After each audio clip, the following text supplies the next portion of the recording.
રાજધાની દિલ્હી છેલ્લા ઘણા સમયથી આંદોલન અને હલ્લાબોલનું કેન્દ્ર બની ગયું છે. મામલો છે નીટનું પેપર લીક અને માંગ છે શિક્ષણ મંત્રી ધર્મેન્દ્ર પ્રધાન રાજીનામું આપે. સીજેપી એટલે કે કોકરોચ જનતા પાર્ટી છેલ્લા ઘણા સમયથી આ માંગ કરી રહી છે કે શિક્ષણ નીતિમાં સુધારો કરવામાં આવે, કડક કાયદા લાવવામાં આવે અને શિક્ષણ મંત્રી ધર્મેન્દ્ર પ્રધાન પોતાની જવાબદારી સમજીને રાજીનામું આપે. અને આ સાથે આ માંગને ઘણા પક્ષોનું પણ સમર્થન મળ્યું છે. ઘણા રાજકીય પક્ષોએ ખુલીને સમર્થન આપ્યું, ઘણા રાજકીય પક્ષોએ અંદરખાને સમર્થન આપ્યું અને આ સાથે 28 જૂને જાણીતો ચહેરો અને સોશિયલ એક્ટિવિસ્ટ સોનમ વાંગચુક સીજેપીના સમર્થનમાં દિલ્હીના જંતર મંતર પર આ મરણ અનશન પર બેઠા. મામલો હવે શરૂ થાય છે અને વાત કરીએ તો સોનમ વાંગચુક 21 દિવસ સુધી હડતાલ પર બેઠા. તેમણે અન્નનો એક દાણો પણ ન લીધો, પરંતુ અત્યાર સુધીની ગતિવિધિની વાત કરીએ તો સરકાર તેમને એ સામાન્ય રીતના લઈ રહી હતી. સરકાર તરફથી કોઈ પણ ઓફિશિયલ નિવેદન વાતચીત માટે કરવામાં ન આવ્યું.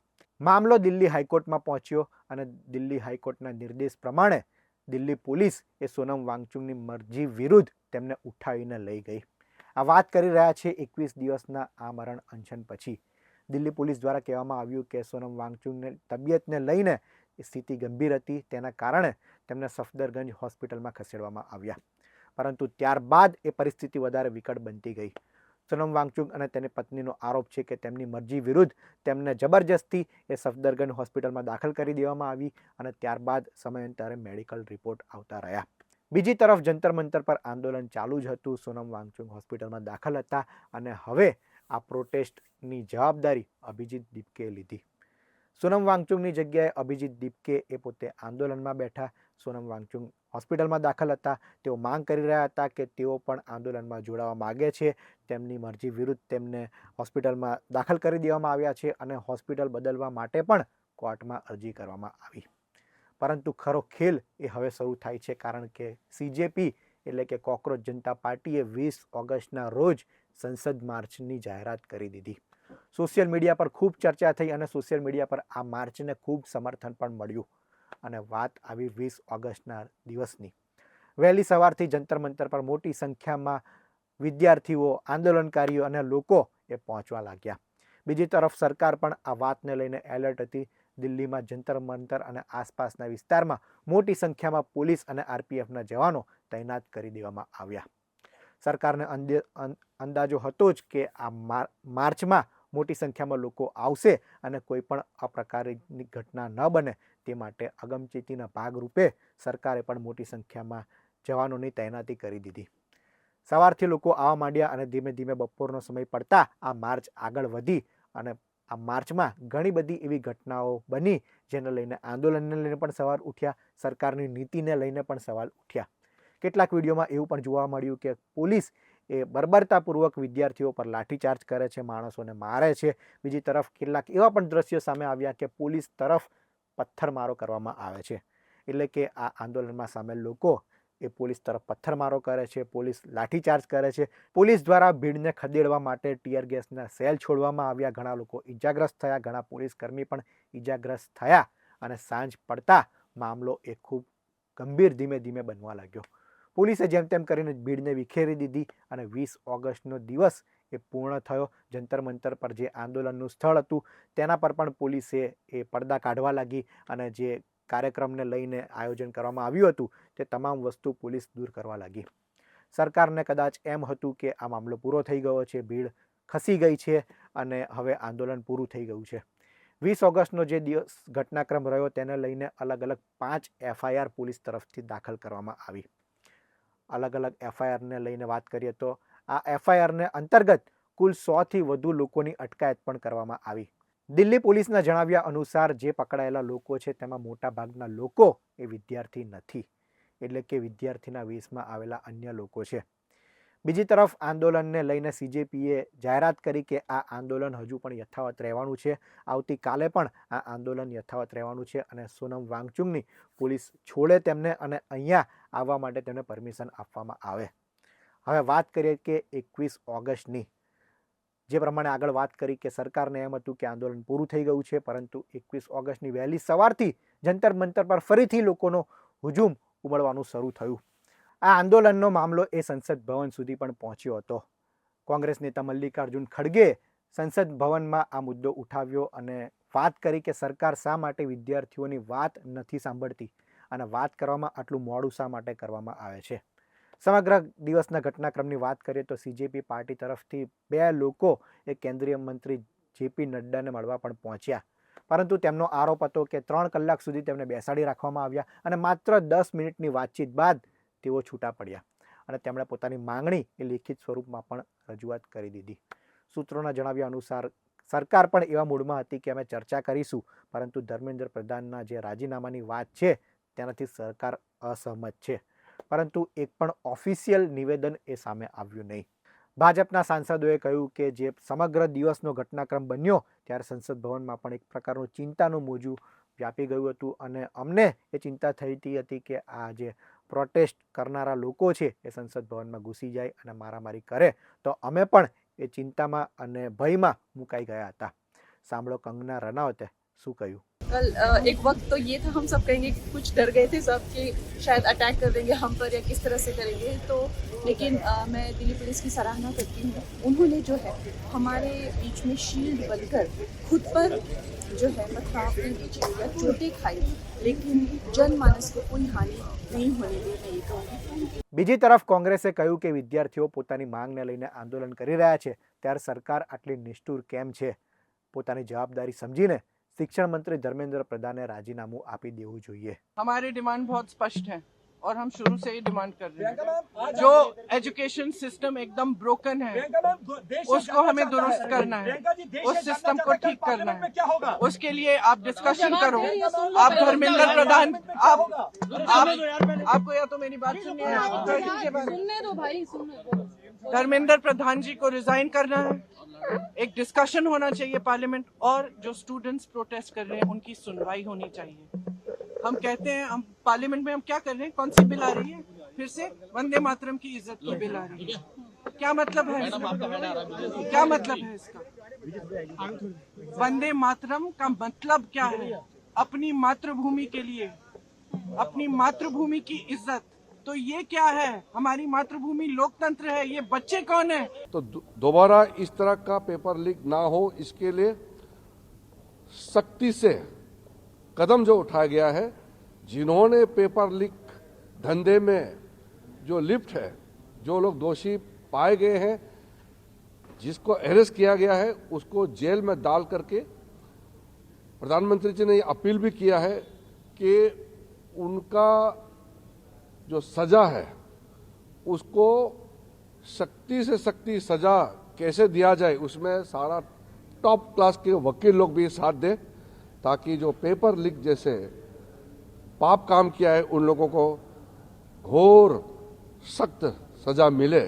20 ઓગસ્ટનો દિવસ પૂર્ણ થયો. જંતર મંતર પરથી પણ પોલીસ તંબુ સહિત અન્ય વસ્તુઓ એ ખસેડવા લાગી.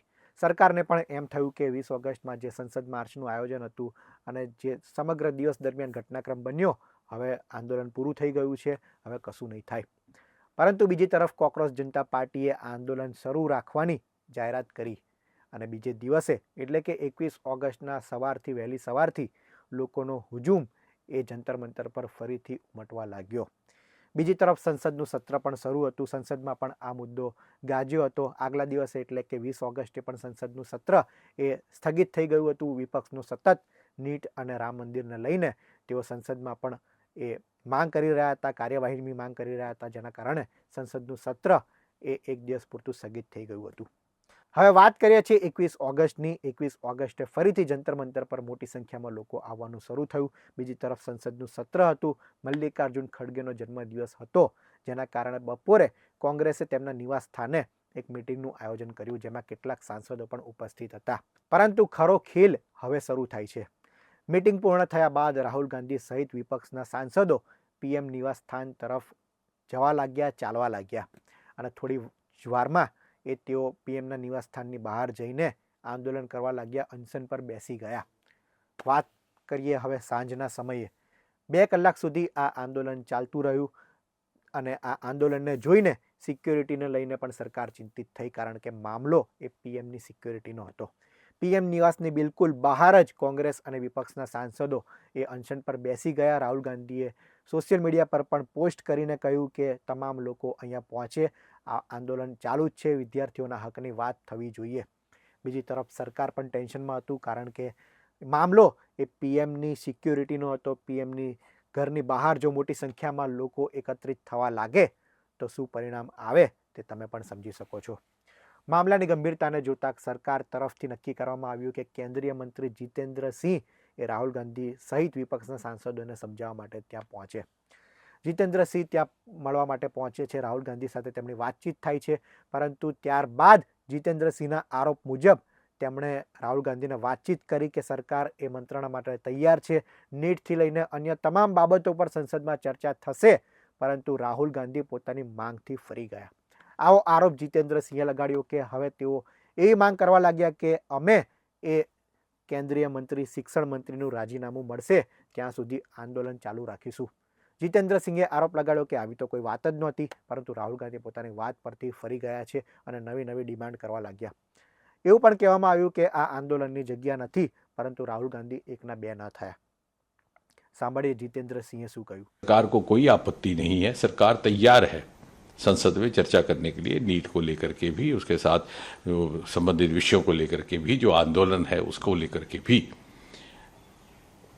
हमने जब ये बात वहीं पर राहुल गांधी जी के आगे दोबारा रखी तो बोले कि साहब मुझे तो शिक्षा मंत्री का इस्तीफा भी चाहिए. ત્યારબાદ રાજનીતિ વધારે તેજ થવા લાગી. કોંગ્રેસે કહ્યું કે અમારી તો શરૂઆતથી જ માંગ હતી કે શિક્ષણ મંત્રી ધર્મેન્દ્ર પ્રધાન પોતાની જવાબદારી સમજીને રાજીનામું આપે, સંસદમાં આ મામલે ચર્ચા થાય અને વિદ્યાર્થીઓના હક અને ન્યાયની વાત તો થવી જ જોઈએ. રાત સુધી આ હોબાળો થયો. પોલીસે રાહુલ ગાંધી, પ્રિયંકા ગાંધી સમેત તમામ નેતાઓની અટકાયત કરી અને તમામ લોકોને અલગ અલગ પોલીસ સ્ટેશને લઈ જવામાં આવ્યા. રાત સુધી આ સમગ્ર ઘટનાક્રમ ચાલુ રહ્યો અને હોબાળો યથાવત રહ્યો. ત્યારબાદ રાહુલ ગાંધીએ શું કહ્યું તે સાંભળો. This is no way to treat the young people of this country. The young people of this country do not have any opportunities. All the doors are closed. There is only one door which is open, which is the door of the competitive exam, and that door is also destroyed. What are these students here? They are not just complaining about the education system. They are complaining about their future. They are saying that in this country today, because of Mr. Adani and Ambani, because of the RSS complete takeover of the education system, because of the pracharaks becoming vice chancellors of universities. ये कौन सी सरकार है? ये कौन सी सरकार है जो सबका साथ सबके विकास की बात कर रही है? आप बच्चों की सुनना नहीं चाहते. सरकार है कि अहंकार है आपके अंदर? ये अहंकार बोल रहा है. अगर सरकार होती तो सुनती, बच्चों की बात सुनती. और नीट एग्जामिनेशन अगर हुआ है और उसमें अगर ये धांधली हुई है तो उसके लिए जिम्मेदार कौन है? क्रेडिबिलिटी किसकी है? किसको ये तैयारी करनी थी? आप विश्व गुरु बनना चाहते हैं, दुनिया में आप कह रहे हैं अमृत काल है, लेकिन आपके मंत्री आप नहीं हटा पा रहे. નેતાઓના આક્ષેપ પ્રતિ આક્ષેપ વચ્ચે હવે રાજનીતિ ચરમસીમાએ પહોંચી ગઈ છે. સરકારનું કહેવું છે કે વિદ્યાર્થીઓને હાથો બનાવીને વિપક્ષના નેતાઓ એ રાજનીતિ કરે છે. મામલો પૂરો થઈ ગયો છે. નીટની પરીક્ષા ફરીથી યોજાઈ ગઈ છે અને શાંતિપૂર્ણ વાતાવરણમાં નીટની પરીક્ષા પણ લેવાઈ ગઈ છે. ત્યારે મામલો હવે પૂરો થઈ ગયો છે અને જે જવાબદારો છે તેની સામે કાર્યવાહી થઈ રહી છે. બીજી તરફ વિપક્ષનું કહેવું છે કે વિદ્યાર્થીઓના હકમાં વાત કરવી એ શું ગુનો છે, તેમાં ખોટું શું છે અને ધર્મેન્દ્ર પ્રધાન રાજીનામું શા માટે નથી આપતા? સરકારને આટલો અહમ કેમ છે? જવાબદારી શિક્ષણ મંત્રી તરીકે તેમની બને છે ત્યારે તેમનું રાજીનામું એ સરકારે લેવું જ જોઈએ અને આ લડત એ ત્યાં સુધી ચાલુ રહેશે જ્યાં સુધી ધર્મેન્દ્ર પ્રધાન રાજીનામું નહીં આપે. એક તરફ કોકરોચ જનતા પાર્ટી એ ઘણા સમયથી આંદોલન કરી રહ્યું હતું, ધર્મેન્દ્ર પ્રધાનના રાજીનામાની માંગ થઈ રહી હતી. બીજી તરફ અચાનક જ ગઈકાલથી રાહુલ ગાંધીએ પીએમ નિવાસસ્થાન બહાર આંદોલન કર્યા બાદ એક નવો વળાંક આ મુદ્દે આવ્યો છે. હજી પણ આંદોલન યથાવત જ છે. જંતર મંતર પર લોકો આંદોલન કરી રહ્યા છે. બીજી તરફ સરકારે વાતચીતની વાત કરી છે કે અમે વાતચીત કરવા માટે તૈયાર છીએ, પરંતુ ધર્મેન્દ્ર પ્રધાનનું જે રીતના રાજીનામું માગવામાં આવે છે તે યોગ્ય નથી. ત્યારે આ બધા વચ્ચે મહત્વનો સવાલ એ છે કે શું સરકારમાંથી મંત્રી ધર્મેન્દ્ર પ્રધાન એ રાજીનામું આપશે કે પછી વિપક્ષ પોતાની માંગ પર અડગ રહેશે? એક તરફ સંસદનું સત્ર પણ ચાલી રહ્યું છે. સંસદનું સત્ર છેલ્લા 2 દિવસથી નથી ચાલી રહ્યું કારણ કે વિપક્ષ એ એક જ માંગ કરી રહ્યું છે અને તેના કારણે સંસદ એ સતત સ્થગિત થતી જાય છે. ત્યારે આગામી સમયમાં તમને શું લાગે છે કે ધર્મેન્દ્ર પ્રધાને રાજીનામું આપવું જોઈએ કે નહીં? શું સરકાર આ મામલે ઝૂકશે કે પછી સરકારે કહ્યું છે કે કાર્યવાહી તો થઈ ગઈ છે અને જે જવાબદાર છે તેના વિરુદ્ધ પણ કાર્યવાહી ચાલી રહી છે? આગામી સમયમાં શું થાય છે અને આ મામલે તમને શું લાગી રહ્યું છે તે કોમેન્ટમાં જરૂર જણાવશો. આવા જ વિડીયો માટે વીટીવી ડિજિટલ સાથે જોડાયેલા રહો. ધન્યવાદ.